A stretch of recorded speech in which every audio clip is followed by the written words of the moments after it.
Today, we are stepping into a city where the mountains literally meet the Mediterranean Sea. A place where ancient Roman history collides with some of the most mind-bending architecture on the planet. We are in the one and only Barcelona, Spain. From the dark, winding alleys of the Gothic Quarter to the sun-drenched golden sands of its famous beaches.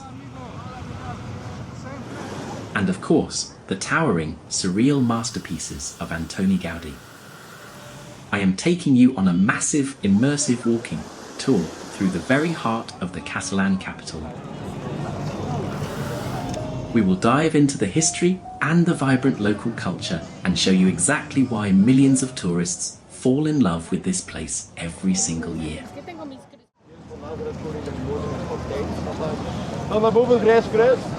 And we are starting with the absolute crown jewel. We are currently standing in the Park de la Sagrada Família,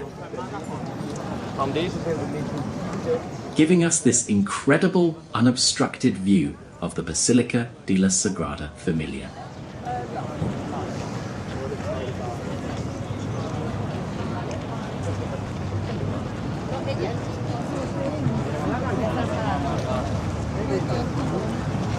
Just look at the sheer scale of this building through the trees. It is absolutely breathtaking. The legendary architect Antoni Gaudí dedicated his life to this project, taking over as chief architect in 1883. And the craziest part about what you are looking at, it is still under construction today. Well over a century later,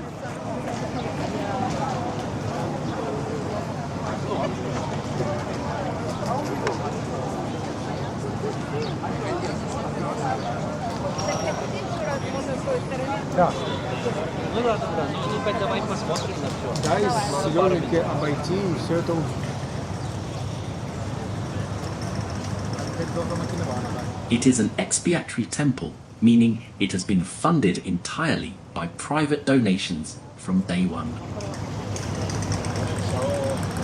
Today, it is mostly funded by the millions of tourists who come here every year. Your ticket directly builds the church.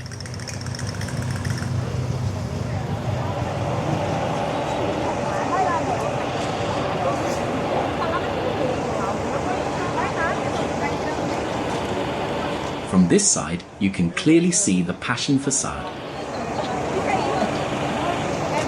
Notice how angular and almost skeletal the sculptures are. It was designed to depict the crucifixion and strike fear into the observer. It is a stark contrast to the rest of the building.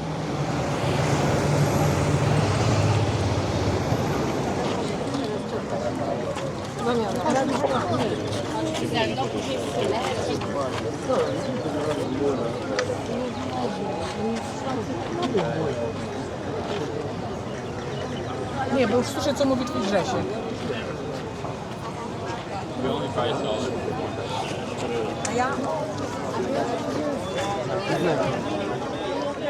Now we have crossed over to the opposite park, Plaza de Gaudí.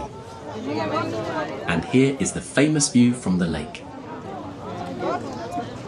If you ever want that perfect postcard-style photo of the basilica reflecting in the water, this pond right here is the exact spot.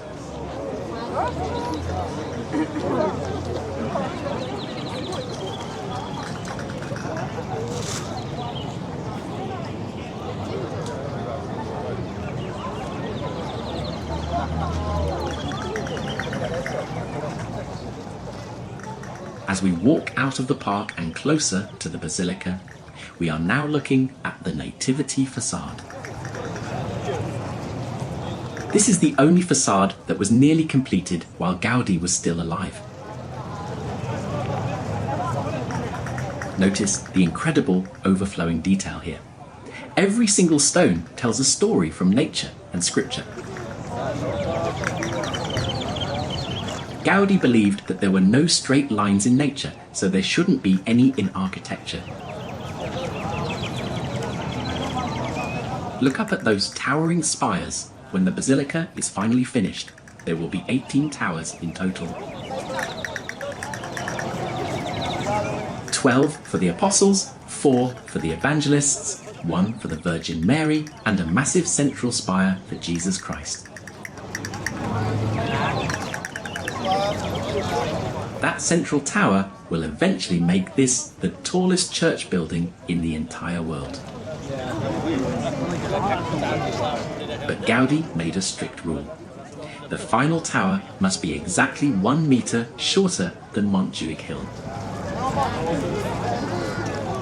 He believed that the work of man should never surpass the work of God.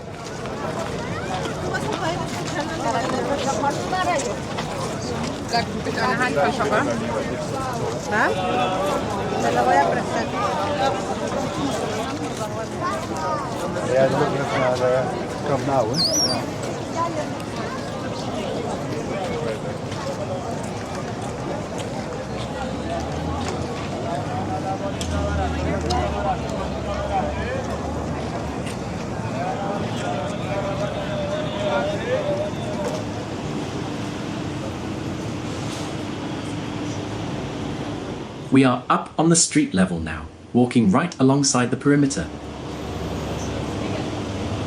It gets incredibly busy here, as you can see. It is the most visited monument in all of Spain. Gaudí actually spent his final years living right here on the construction site, completely absorbed in his work.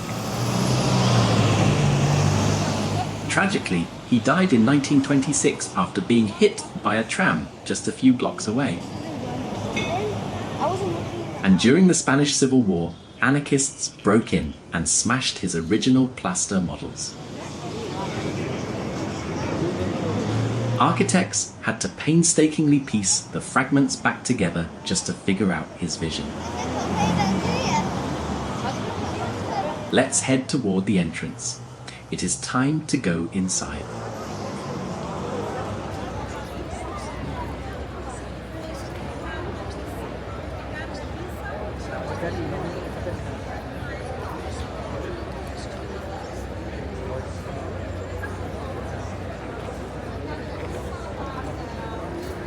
And we are inside.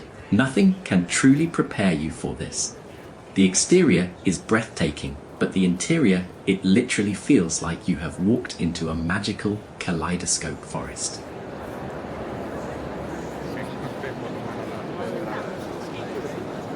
Look at those massive pillars. They aren't just straight columns, they branch out at the top, exactly like tree trunks supporting a canopy.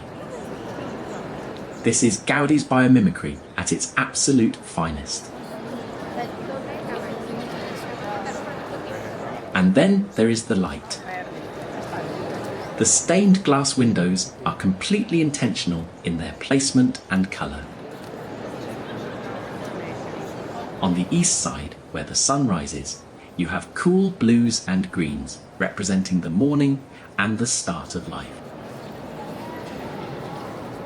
And on the west side, where the sun sets, the glass bursts with fiery reds, oranges, and yellows. Depending on what time of day you visit, the entire atmosphere of the church changes.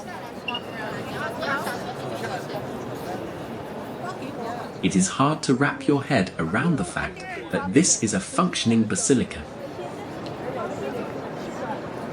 Pope Benedict XVI actually consecrated it back in 2010. If you were to go down into the crypt, which is where the local parish actually holds regular mass, you would find Gaudí's tomb. He is buried right here, resting in the very heart of his masterpiece. Just take a few moments to pan around and soak up the sheer genius of this space.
We are heading back outside into the Barcelona sunshine.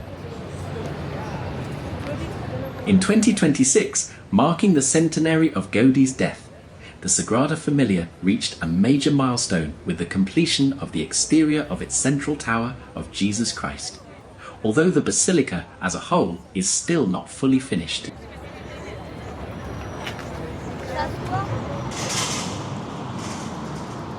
We are going to leave the Sagrada Família behind us now and start walking down towards the Eixample district. It is a beautiful stroll down these wide grid-like avenues. Our next stop is going to show you a completely different side of Gaudí. We are going to see how he designed homes for the city's wealthy elite. Just enjoy the sounds of the city for a bit as we make our way towards Pasig de Gràcia.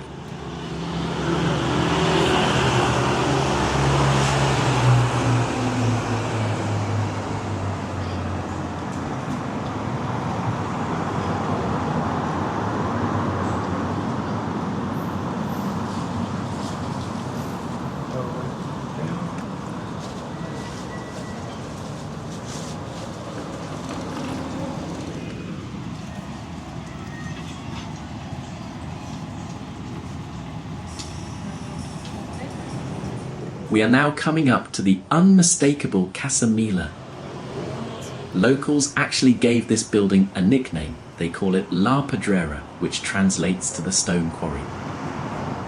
When you look at that undulating, heavy stone facade, it is pretty obvious how it got that name.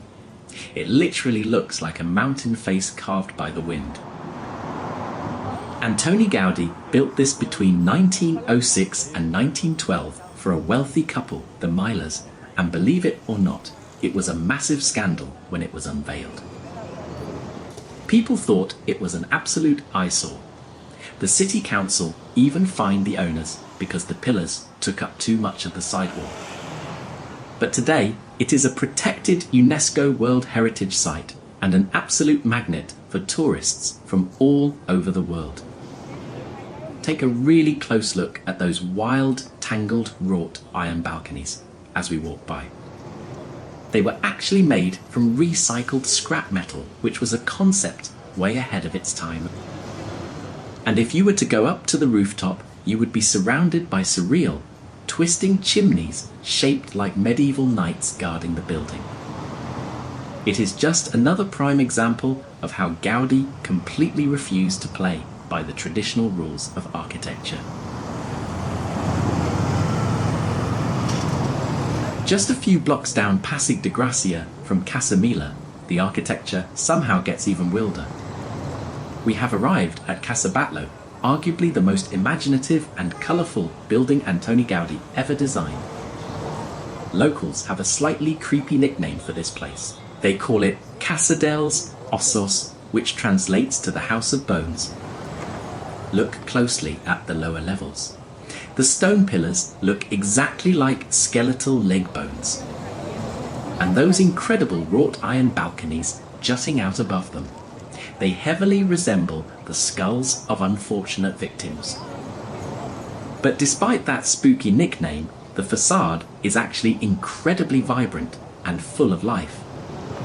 It is completely covered in a shimmering mosaic of broken ceramic tiles and glass, a technique known as trincadis. When the Mediterranean sun hits it during the day, it sparkles in blues, greens and pinks, completely mimicking the surface of a calm ocean. Now, look all the way up to the very top of the roof. Do you see those colourful arched tiles stretching across the top? They are designed to look like the scales of a massive sleeping dragon. This entire building is an architectural tribute to the legend of St. George, or Sant Jordi. As he is known here, he is the patron saint of Catalonia. And that unique cross you see mounted on the little tower right next to the roof. That represents St. George's lance, plunged straight into the back of the beast to slay it. What is truly fascinating is that Gaudí didn't build this from the ground up. He was hired by the wealthy Batlló family in 1904 to completely remodel an existing, rather boring 19th century house. We are standing on what is known as the Illa de la Discordia, or the Block of Discord. Right next door are other spectacular modernist houses built by Gaudí's greatest rivals. It was a massive architectural flex-off among the wealthy elite. If you ever visit Barcelona on the 23rd of April, the day of Sant Jordi, these balconies are completely covered in bright red roses.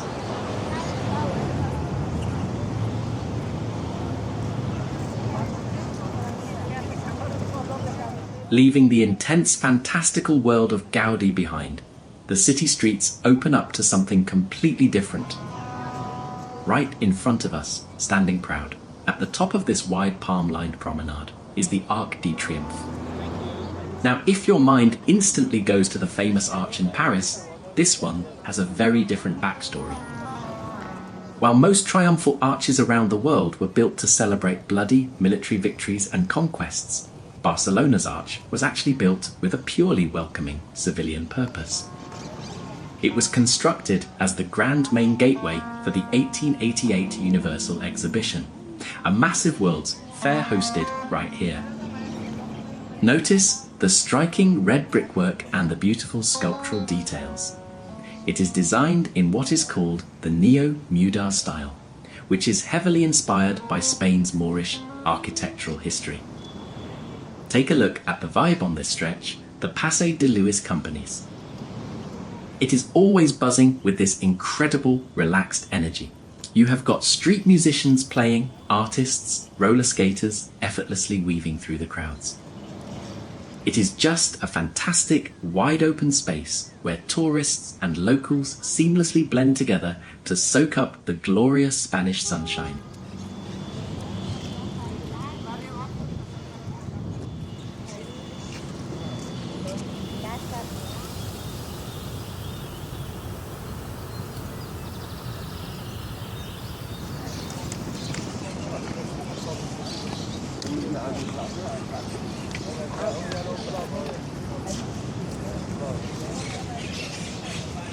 We have just passed through the Arc de Triomphe, and right on the other side, we are stepping into a massive, lush green oasis. Welcome to Parc de la Ciutadella. As we walk down these wide, dusty paths, you can instantly feel the temperature drop under the shade of the linden and palm trees. This is essentially the Central Park of Barcelona. It covers over 70 acres right here in the middle of the dense city centre. Just listen to the background noise. You can hear acoustic guitars, distant drums, people laughing. Every day of the week, but especially on weekends, this place is packed. You will see locals doing acro yoga, having picnics, walking their dogs, or just taking a siesta on the grass. But, as peaceful as it looks today, this park has a surprisingly dark and rebellious history behind it. The name Ciutadella actually translates to citadel. Back in 1714, after the War of the Spanish Succession, King Philip V built a massive star-shaped military fortress right on this very spot. To build it, he demolished an entire neighborhood, leaving thousands of locals homeless. For over a century, that citadel stood as a hated, looming symbol of oppression and control over the Catalan people. Finally, in the mid-19th century, the city got permission to tear the fortress down. They completely reclaimed the space, transforming a symbol of military dominance into a beautiful public park for the people. And when Barcelona hosted that 1888 Universal Exhibition we talked about at the Arch, this park served as the main venue. As we stroll deeper in, you will see some of the beautiful pavilions left over from that exhibition. Like the Hivernacle, a stunning glass and iron winter garden, and the Umbracle, a massive wooden slat house designed to shade tropical plants. But the absolute showstopper of Ciutadella Park is coming up. That is the Cascada Monumental, an absolutely breathtaking classical waterfall and fountain. It features a gleaming golden statue of Aurora in a chariot drawn by horses at the very top. It was designed by an architect named Joseph Fonsa, but he had a young, relatively unknown student helping him with the hydraulics and some of the decorative motifs. That student's name, Antoni Gaudí. It is amazing to see Gaudí's earliest touches right here before he went on to redefine the entire city with buildings like the Sagrada Família.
And if you wander around the paths near the waterfall, you might run into a giant, life-sized stone mammoth. It seems totally random, but it was built in 1907, and to this day it is a huge favourite for kids to climb on and take photos with. Let's just take a moment to walk and soak in the wonderful energy of this space as we head further into the park.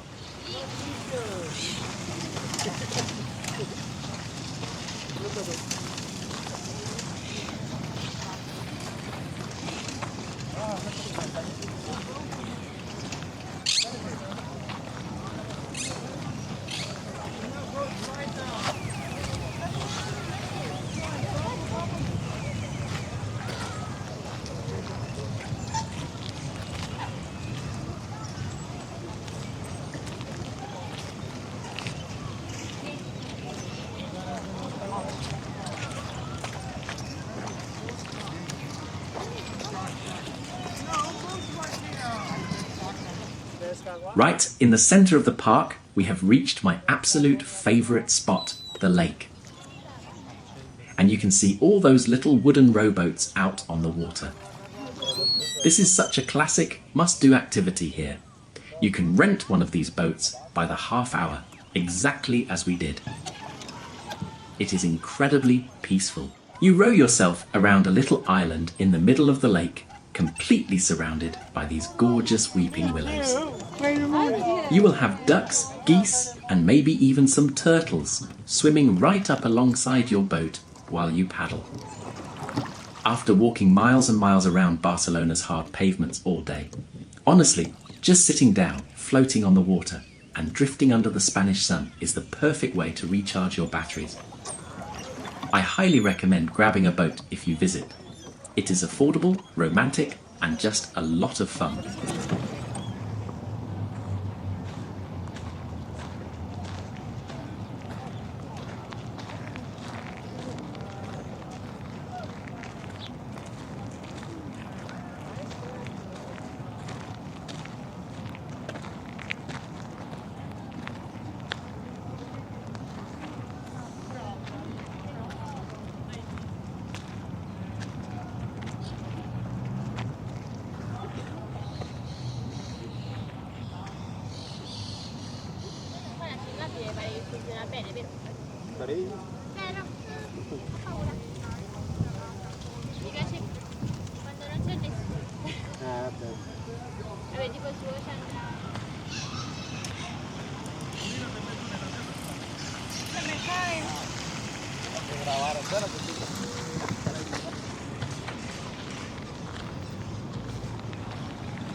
We are finally leaving the green shade of the park behind us and heading towards the deep blue. We have reached the spectacular Mediterranean coastline of Barcelona. Before we step onto the sand, I have to share a pretty crazy fact about this city's relationship with the sea. For most of its modern history, Barcelona essentially lived with its back completely turned to the ocean. This entire beautiful coastline that you see stretching out before us used to be heavily industrial. It was packed with factories, grimy warehouses, and sprawling train tracks. There were very few safe or clean places for locals to actually go swimming or lay out on the sand. But that all changed dramatically in 1992 when Barcelona hosted the Summer Olympic Games. The city underwent a massive multi-billion-dollar urban transformation. They tore down the factories, imported thousands of tons of fresh sand, and essentially built this gorgeous 2.5-mile stretch of pristine leisure beaches from scratch.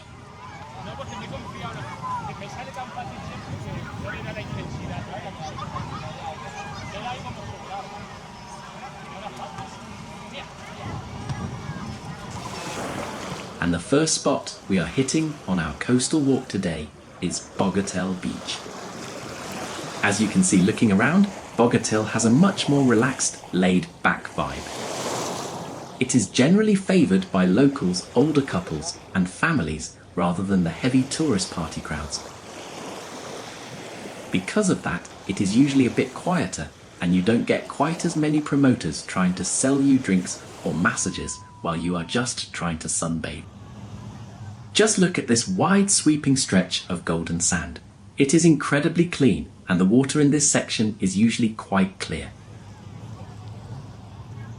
Right up along the concrete promenade here, you will almost always spot locals playing intense games of ping pong on the outdoor tables, or setting up big competitive games of beach volleyball right near the water's edge.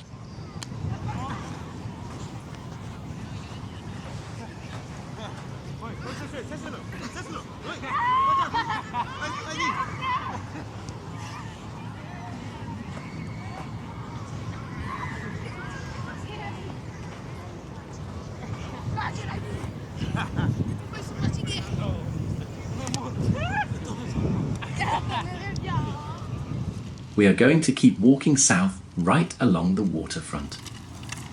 Now let's see how the atmosphere starts to shift and get a little more energetic as we get closer to the main city hub.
As we continue our walk south along the promenade, the skyline completely changes.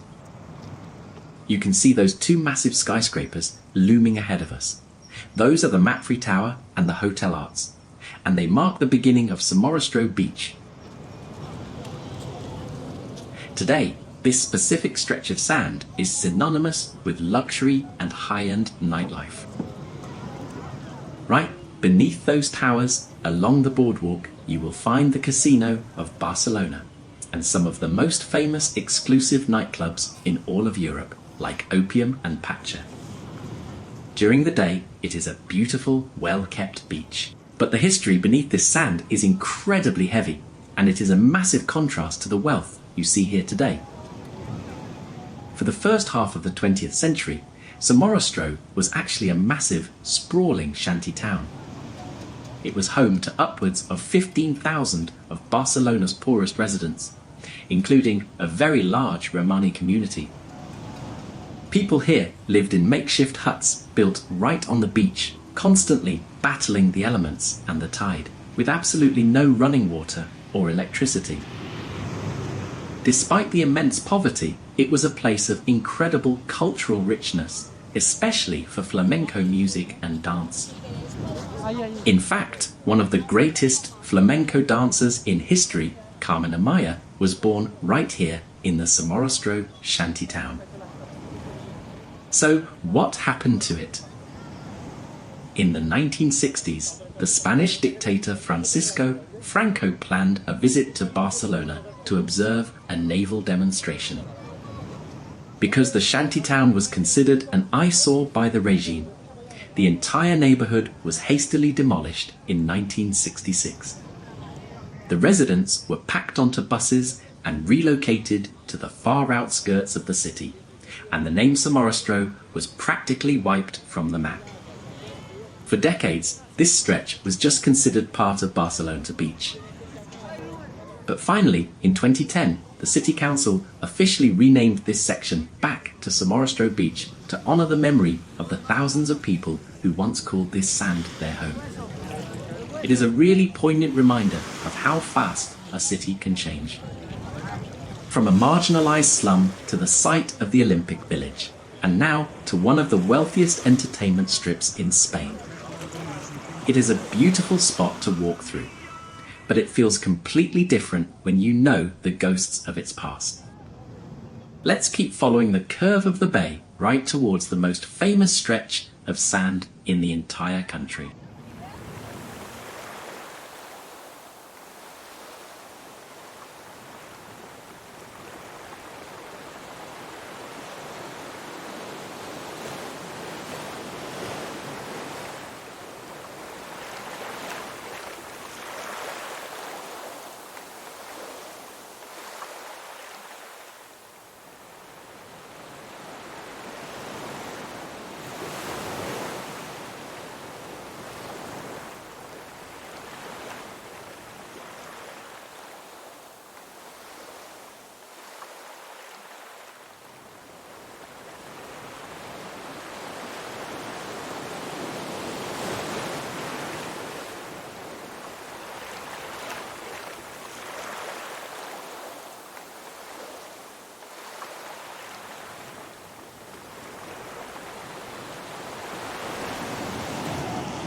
And here we are, the big one, the main event. Welcome to Barceloneta Beach. The moment you step onto this part of the boardwalk, the energy just explodes. It is loud, it is chaotic, it is completely packed with people, and it is undeniably fun. If Bogatell was the quiet local spot, Barceloneta is the ultimate tourist playground. You have got street musicians playing reggaeton, massive sandcastles being built by street artists, and constant movement everywhere you look. If you lay your towel down here, be prepared for a constant stream of vendors walking by offering you everything from fresh coconuts and cold mojitos to temporary tattoos and beach massages. Right at the centre of the beach, you can't miss that bizarre, leaning monument made of stacked rusty cubes. That is called Homnach, a La Barceloneta, built by a German artist to represent the little apartments in the neighbourhood behind us. And speaking of that neighbourhood, the barrio of La Barceloneta is arguably just as famous as the beach itself. Historically, this was the traditional fishermen's quarter of Barcelona. It was built in the 18th century with these very narrow grid-like streets, designed to pack in as many dock workers and sailors as possible. Today, those narrow streets are home to the absolute best seafood tapas in the entire city. If you wander off the sand and into the neighbourhood, you have to try a bomba. It is a local specialty invented right here in Barceloneta. A deep fried potato ball stuffed with meat and topped with a spicy garlic aioli.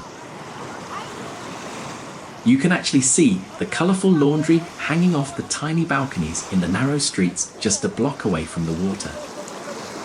It still holds on to that working class, maritime charm, even with millions of tourists passing through. Because of the breakwaters out in the ocean, the surf here is usually quite gentle, making it a great spot for paddleboarding. Though I will warn you, in the peak of summer in July and August, finding a spare patch of sand to put your towel down becomes a highly competitive sport. Just take a second to listen to the blend of the crashing waves and the absolute buzz of 1,000 conversations happening all at once. It is overwhelming in the best possible way. This is the postcard image of a Mediterranean summer.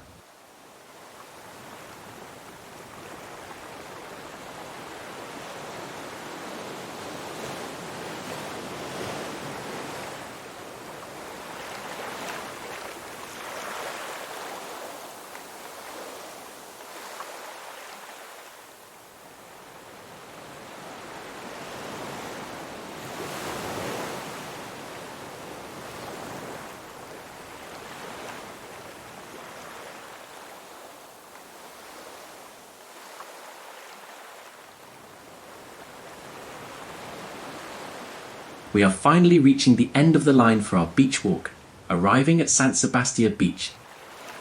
This is actually one of the oldest and most traditional beaches in Barcelona. And as you can see, it is completely dominated by that massive, glittering, sail-shaped building right on the water's edge. That is the W Hotel, often called the Hotel Vela by locals, which means sail hotel. Since it was built in 2009, it has totally redefined the Barcelona skyline. It is the visual anchor of the coast. Sant Sebastià has a really interesting mix of crowds. Because of the luxury hotel, you get a very upscale, glamorous vibe near the boardwalk. But it is also home to some of the city's oldest athletic and swimming clubs. Right over there, you can see the outdoor pools of the club Natació Atlètic Barcelona, which has been around since the early 1900s. You will often see dedicated local seniors coming down here for ocean swims in the dead of winter. It also has an unofficial nudist section, so it really is a beach where anything goes and everyone is welcome. If you look straight up into the sky from here, you will notice a massive iron tower. That is the Torre Sant Sebastià, the starting point for the red cable cars that run all the way across the port and up onto the mountainside of Montjuïc. Taking that cable car ride is not for anyone with a fear of heights, but it offers some of the most insane panoramic views of the city. Speaking of views, let's just stop and turn around for a second. Look all the way back up the coastline we just walked. From the sail of the W Hotel past the crowds of Barceloneta, all the way to the twin towers of Somorrostro fading into the distance. It is honestly a marvel of urban planning. To think that just a few decades ago, this view would have been blocked by factories and train yards is hard to wrap your head around. Now, it is one of the most vibrant, beloved waterfronts in Europe.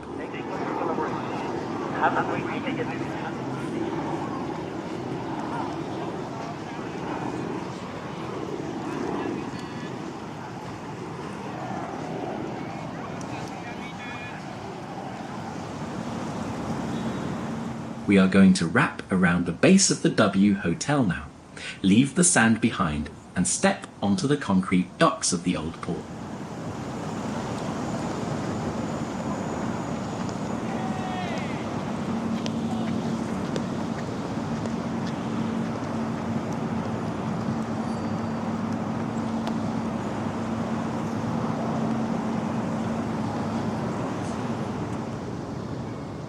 Welcome to Port Vell, which translates in Catalan to the Old Port. Just take a look at the sheer size of the vessels docked here at the marina. This is where some of the wealthiest people on the planet moor their luxury super yachts. It is not uncommon to see yachts worth hundreds of millions of dollars right here, with full crews polishing the decks while tourists walk by just a few feet away. But while the boats here are incredibly modern, this port is anything but. Barcelona's relationship with maritime trade goes back thousands of years, all the way to the Roman Empire, when the city was known as Barcino. During the Middle Ages, the Crown of Aragon, which ruled from right here in Barcelona, was an absolute naval powerhouse. They dominated trade across the entire Mediterranean Sea, rivaling major trading empires like Venice and Genoa. In fact, just slightly inland from where we are walking, you can find the Drassens Reels, the massive Gothic royal shipyards. They are some of the largest and best preserved medieval shipyards in the entire world, and today they house Barcelona's incredible maritime museum. Back in the 13th and 14th centuries, they were churning out massive wooden war galleys right onto these very waters.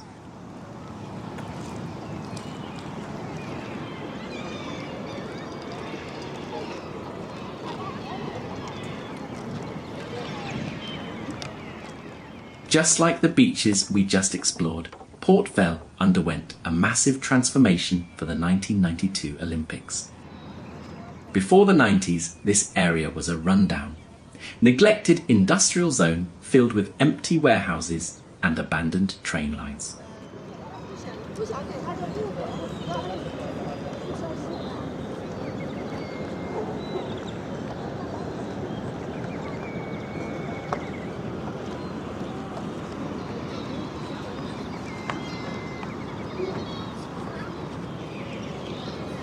Now, it is an incredible leisure hub.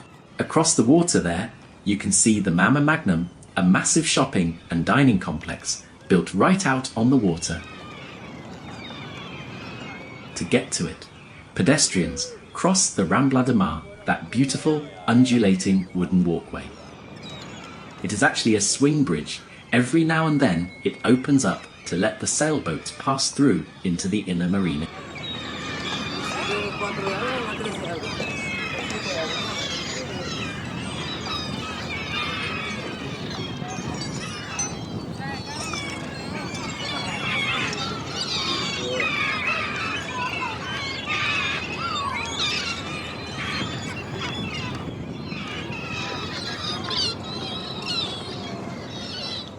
And once again, look up. You can get a much closer view of those red cable cars gliding directly over the harbour. They connect the beach straight to the top of Montjuic Hill, and on a clear day like today, riding one is an unforgettable experience. As we walk down this wide, palm tree-lined promenade called the Mol de la Fusta, our next major landmark is slowly coming into view right at the end of the port. Standing an impressive 60 metres, or nearly 200 feet high, is the Christopher Columbus Monument. It was built for that same 1888 Universal Exhibition we keep mentioning to act as the grand focal point of the waterfront. It honours Columbus' first voyage to the Americas. But why Barcelona? Well, after his famous 1492 voyage, Columbus supposedly chose to return right here to Barcelona to report his findings directly to Queen Isabella and King Ferdinand.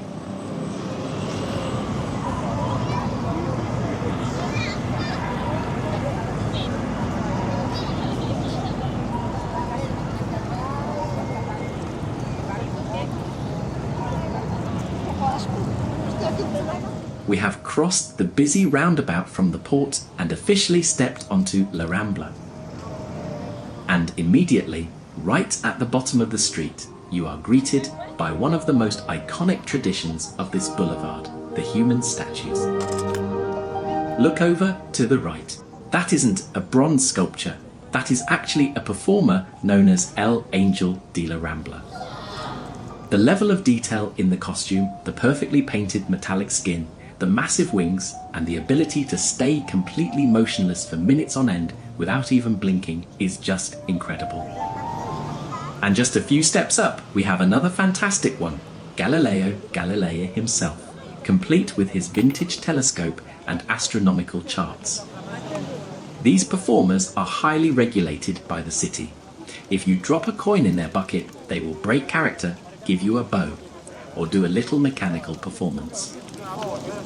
It adds such a theatrical, almost surreal magic to the very start of the walk.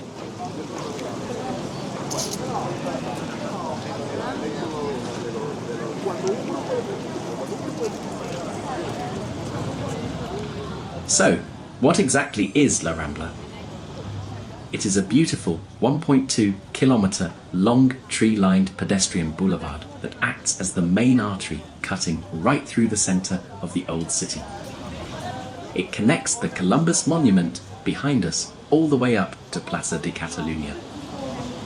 But historically, hundreds of years ago, this wasn't a street at all. It was actually a dry riverbed that ran just outside the original medieval walls of Barcelona. The word Rambla actually comes from the Arabic word Rambla, which translates to sandy riverbed. Today, as you can see and hear, it is anything but dry and quiet. It is a flowing river of people. This is unarguably the most tourist-heavy street in the city. You have got locals rushing to work, tourists dragging suitcases, street musicians, and families out for a stroll. As we walk under this beautiful canopy of plane trees, notice the little stalls lining both sides of the promenade. And of course, the legendary Mercat de la Boqueria, the absolute best food market in the city, overflowing with fresh fruit, jamón ibérico, and seafood.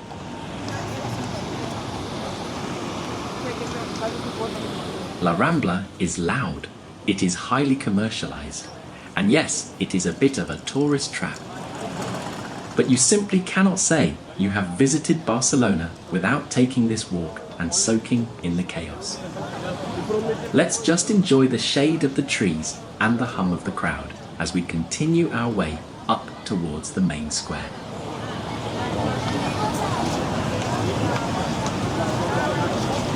Vamos por allí, haríamos el quiz.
We have made it to the very top of La Rambla, and the tight, tree-lined street suddenly opens up into this massive, sun-drenched space. Welcome to Plaça de Catalunya. This is the undisputed beating heart of Barcelona. It is the exact centre point where the ancient, historical labyrinth of the old city meets the modern, grid-like streets of the 19th century Example district. It is a massive transit hub a popular meeting point for locals, and completely surrounded by some of the biggest shopping centres and department stores in the country. If you look around the perimeter, you will see some absolutely stunning monumental fountains and classic sculptures dotting the plaza. It is chaotic, vibrant, and the perfect transition point as we get ready to leave the wide open spaces behind and dive into the oldest, most atmospheric part of the entire city.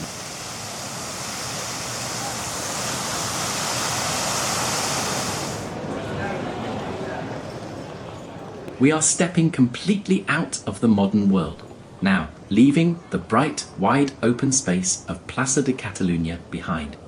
We are diving straight into a labyrinth of shadows and stone. Welcome to the Gothic Quarter. As soon as you walk down these narrow alleys, the temperature noticeably drops. The sounds of modern traffic completely vanish, and you are instantly transported back in time. This is the very cradle of Barcelona.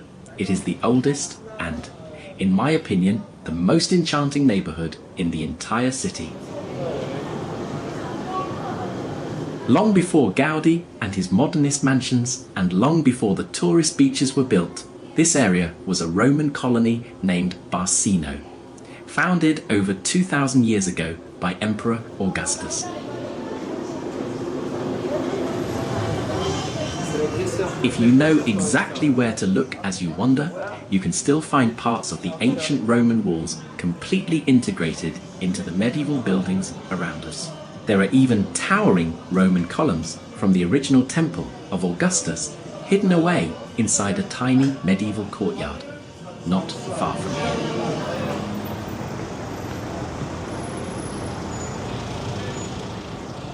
But the vast majority of the architecture you are looking at right now, these towering stone walls, the heavy wooden doors, the wrought iron balconies, this is mostly from the 14th and 15th centuries. This was the absolute golden age of Barcelona, a time when the city was a massive, feared, and wealthy maritime power dominating the Mediterranean Sea. Best piece of advice I can give anyone visiting the Gothic Quarter is to put your phone and your GPS away in your pocket. You are going to get lost here. It is inevitable. The streets are a completely chaotic, asymmetrical maze that twists, turns, and dead ends without any warning whatsoever. But getting lost is the entire point. That is exactly how you stumble upon the true magic of this neighbourhood.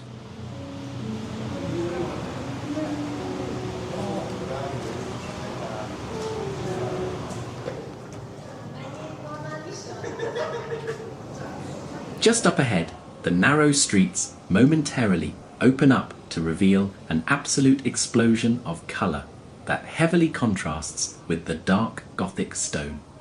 This is the Palace of Catalan Music. While technically resting right on the edge of the Gothic Quarter in the Sant-Pere neighbourhood, it is an absolute must-see as you wander the old town. Unlike the medieval buildings we have been walking past, this is a masterpiece of Catalan modernism, designed by Lluís Domènech i Montana, a brilliant contemporary of Antoni Gaudí. It is a UNESCO World Heritage Site, and if you ever get the chance to go inside, the concert hall features an inverted dome of stained glass that represents the sun and the sky. It is easily one of the most breathtaking interior spaces on the planet.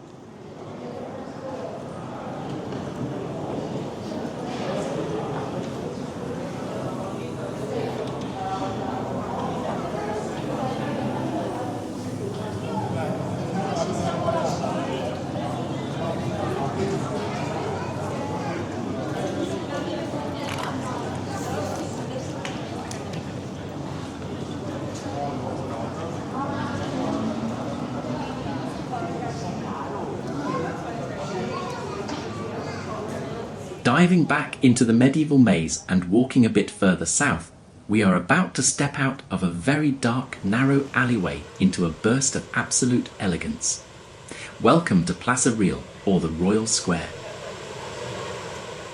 This is without a doubt the most vibrant and beautiful enclosed square in the entire Gothic Quarter, and maybe even the whole city. The moment you step in, the vibe completely changes. You are surrounded by beautiful, uniform, neoclassical architecture, featuring these wonderful, sweeping arches that run all the way around the perimeter.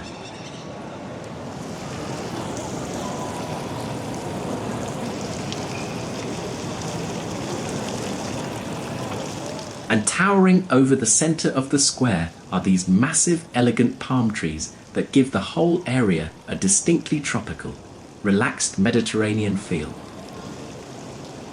Right in the middle of the plaza is the beautiful Fountain of the Three Graces, which is a classic meeting point for locals getting ready for a night out.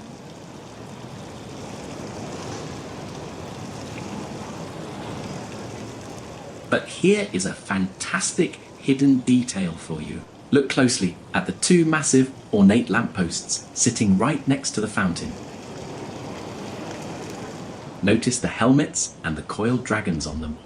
These lampposts were actually the very first public commission ever given to a young Antoni Gaudí, long before he became the world-famous architect of the Sagrada Família. It is incredible to see his earliest work just hiding in plain sight.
Best food, paellas, tapas, all type of barbecue, entradas, barbecue, pizza, tacos, or sandwich, vegetable food, and here you have all type of the drinks, milkshakes, juice, beer, vino. You're welcome anytime you want. Here we are, Mustafa. Thank you very much, You're bro. welcome, sir. Have a good day. Thank you. You're You too, welcome. bye.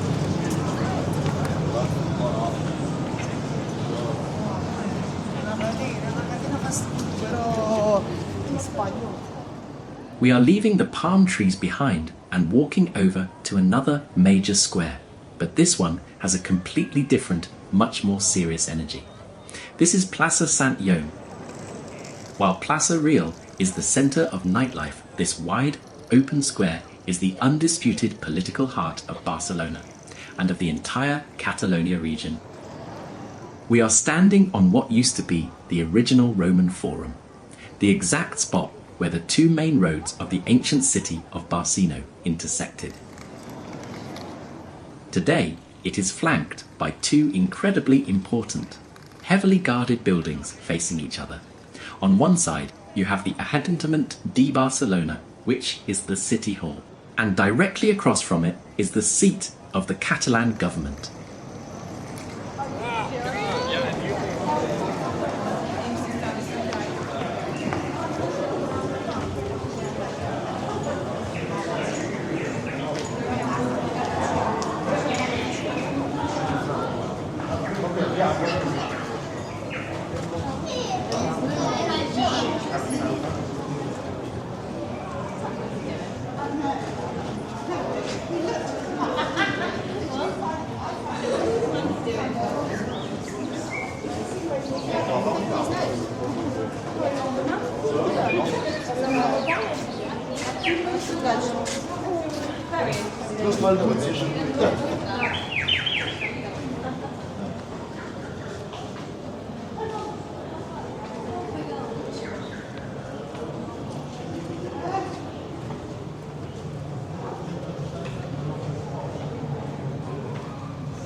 We are making our way to the grand finale of our Gothic Quarter. As we round this final corner into the Plaza de la Seu, the space opens up to reveal the magnificent Cathedral of Barcelona. While the Sagrada Família gets all the global fame, this is actually the true official seat of the Archbishop of Barcelona. The proper name is the Cathedral of the Holy Cross and Saint Eulalia, and its sheer size and towering spires are absolutely awe-inspiring.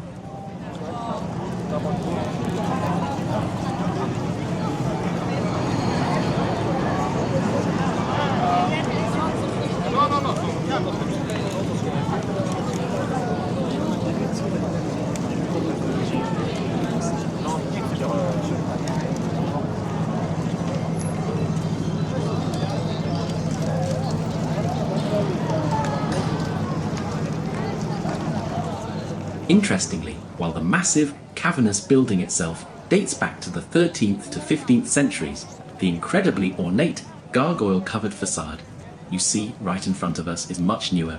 It was actually added in the late 19th century in a neo-Gothic style to make the church look even more impressive for the 1888 Universal Exhibition.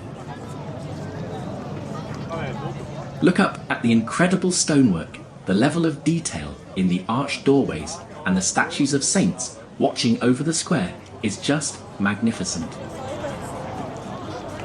If you were to step inside, it is a vast, echoing space filled with stunning stained glass windows and deeply carved wooden choir stalls.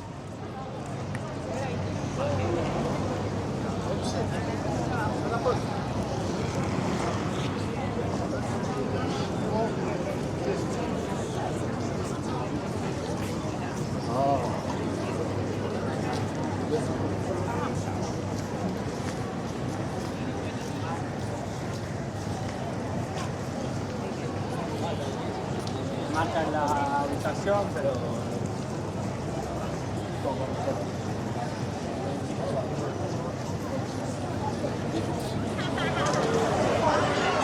We are taking a quick detour right off the main stretch of La Rambla. Prepare yourselves for an absolute sensory overload, because we are stepping through the grand iron gates of the Mercat de la Boqueria. This is not just the most famous public market in Barcelona, it is widely considered one of the absolute best food markets in the entire world. There has actually been a market operating on this exact spot since the 13th century. It originally started as a chaotic open-air meat market where local farmers would gather to sell their goods. The beautiful modernist iron and glass roof covering us today was added much later, back in 1914. As we push deeper into the narrow aisles, dodging the crowds, the real culinary heart of Catalonia reveals itself. You have entire sections dedicated solely to massive premium legs of jamón ibérico hanging from the ceiling. The rich, savoury smell of the cured meats, artisan cheeses and hanging spices is absolutely incredible.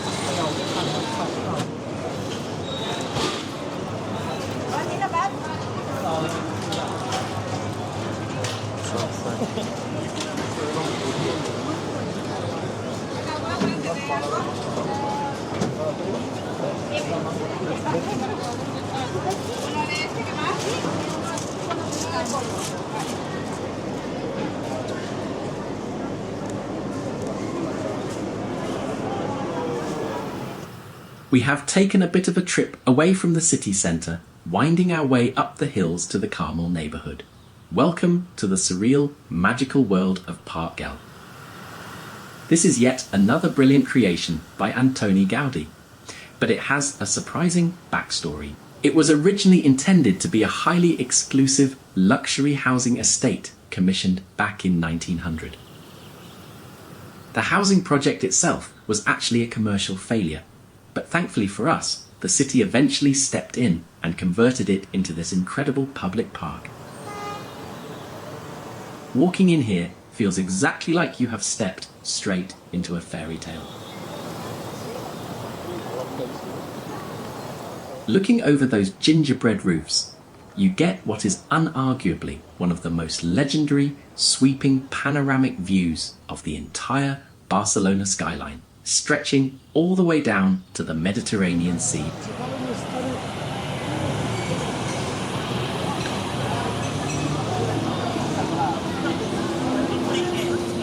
The sun has finally set over the Mediterranean, and we are back down in the city centre to see exactly how the vibe changes after dark. La Rambla at night is a totally different beast.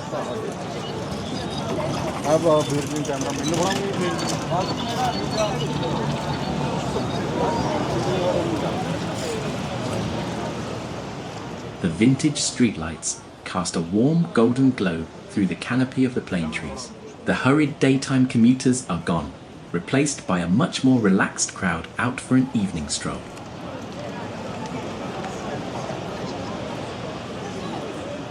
All the outdoor cafe terraces are completely packed with people sharing late-night tapas, chatting over plates of patatas, bravas, and drinking tall glasses of sangria. The energy doesn't drop when the sun goes down. It just beautifully shifts from frantic sightseeing to that classic, laid-back Spanish nightlife.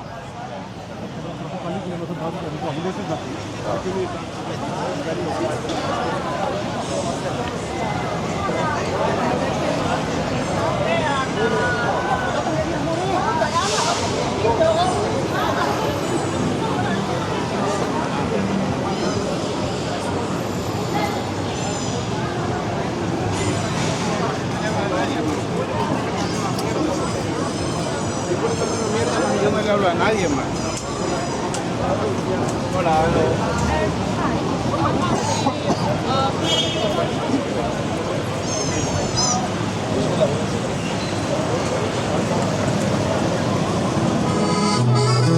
Vividas las pasiones, no vuelvo a amar.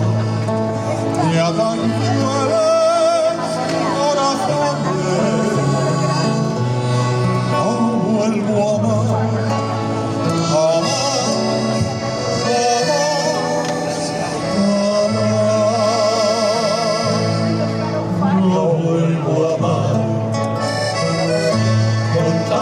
Profundo anhelo me ha cautivado. Mi vida en las pasiones no vuelvo a amar. Tan crueles corazones, no vuelvo a amar.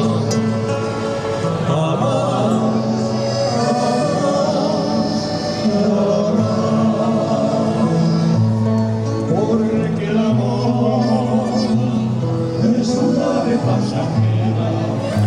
Quiero una peluquería en el ramal. Hoy viene por una paisana de la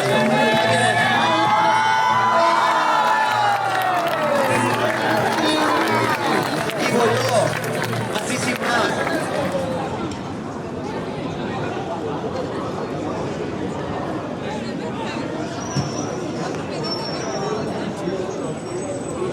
bueno, mira, anda.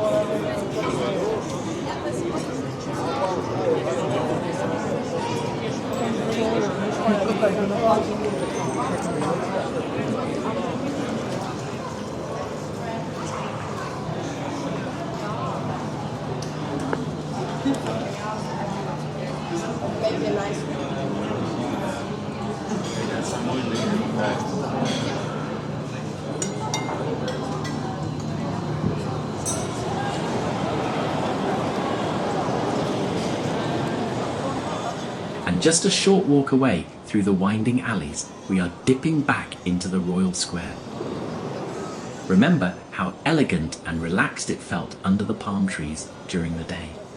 Well, at night, this enclosed square is absolutely electric. The sweeping neoclassical arches are lit up, the central fountain is glowing, and you can hear the distinct, lively sounds of brass and bass spilling out from the legendary jazz clubs hidden away in the corners. This is truly where Barcelona comes to play after dark.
And to finish this massive walking tour, it is only fitting that we end exactly where we started. We are back standing right in front of the Sagrada Família, completely illuminated against the deep night sky.